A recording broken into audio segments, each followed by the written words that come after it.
character, the temperament, and the experience to do the job. In 2008, the Allegheny County Bar Association gave me the prestigious award of exemplary service as a master and hearing officer. And this year, in 2011, the Washington County Bar Association rated me as the most highly recommended judicial candidate. Thank you very much. Thank you. We'll go to the first question, which will go first to Mr. Gilman. What do you consider to be your strongest qualifications for this office? I think my strongest qualifications are the fact that I have been a lawyer for 23 years, and in the profession for 23 years I've seen much. I also think that my 11 years as a master and hearing officer are very valuable. The job is very similar to being a judge, and the reason why I emphasize this is because when you go to law school, there aren't any classes teaching you how to be a judge or how to sit in judgment. This is something you learn through experience, through on-the-job training. And doing this the last 11 years, I've learned how to manage a courtroom. I've learned how to write opinions. I've learned how to balance competing interests. I've learned how to be a good listener. Because very often cases aren't decided necessarily based upon what is said. Sometimes it is based upon what is not said. And so those are some of the qualities I think that would make me a good judge. Mr. Tutores. I would have to rely on my experience. I believe in my heart of hearts that I am the most highly experienced candidate to become the next judge of Washington County. I practice every day, virtually every day in the Washington County Courthouse, working in virtually every area that would come in front of me as a judge, not just in complex divorce or support matters. I'm rolling up my sleeves with the other lawyers in Washington County, practicing in virtually every area. And I think that's important. I can hit the ground running. The learning curve will be a lot less. It's one thing when you go in front of it can be very frustrating for a lawyer when you go in front of a judge and you get the impression that maybe that this particular area of the law is not something that they're particularly familiar with, perhaps maybe because they didn't practice it. I can honestly say that my experience as a general practitioner, as an assistant district attorney, as a trial lawyer, makes me the best candidate. And more than that, personally, you need to be a critical thinker. Mr. Gilman's right, you have to balance the interests. It's an incredible responsibility that you have as a judge, and it's one that I will not take lightly. You have people's lives hanging in the balance. And more than that, you need to be decisive in looking at the various cases and make sure you issue your decisions in a timely manner so that people can move on with their lives. And more than that, I like people and I get along with people. All right, this next question will go first to Mr. Tutores. What is your experience or commitment to the scholarly requirements of the job, such as areas of legal expertise, staying current on legal issues, recent legal developments and decisions? That's a great question. One of the particular areas of the law that I do an awful lot in is tax assessment, tax claim matters. I've actually lectured to our Bar Association numerous times in those particular areas.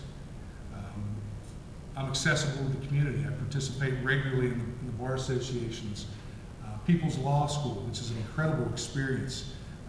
People come from the community to sit essentially as law students and learn from the various lawyers in the community about different subject matters. But I think something that's even more humbling, I'm looking out into the audience, and I know there are lawyers here that have been practicing a lot longer than I have. In some of those particular areas, lawyers that have been practicing 20 and 30 years, my senior, they've called me to ask me about particular issues, and that's very humbling. But a lawyer, you're always honing your craft as a lawyer. You should be reading journals, treatises, keeping up on the current nuances of the law, and as a judge, that becomes even more important because you're called upon to make split-second decisions from the bench. Thank you. With respect to the issue of being involved in scholarly matters, I'll never forget my favorite law school professor at American University. And one of the reasons why I liked him so much and why he was so instrumental in me becoming a lawyer is that he taught me about the history of law. It's not something that just falls out of the sky. It's about struggles, people struggles, organization struggles. It's something that we live and breathe every day. And so the history of law is really all around us. You really have to take it in. With respect to the issue of, I should say, being an expert, for lack of a better term, I'm very proud to say that although the first half of my career was being in general practice, the second half of my career really has been emphasized in the area of family law. And I have been recognized as an expert. I must say, very often I've been asked to be a speaker at the State Bar Association, the Washington County Bar Association, and the Allegheny County Bar Association. I've also been appointed to the Domestic Relations Committee for the Allegheny County Bar Association, and I'm very proud to be a lecturer on many of the family law issues.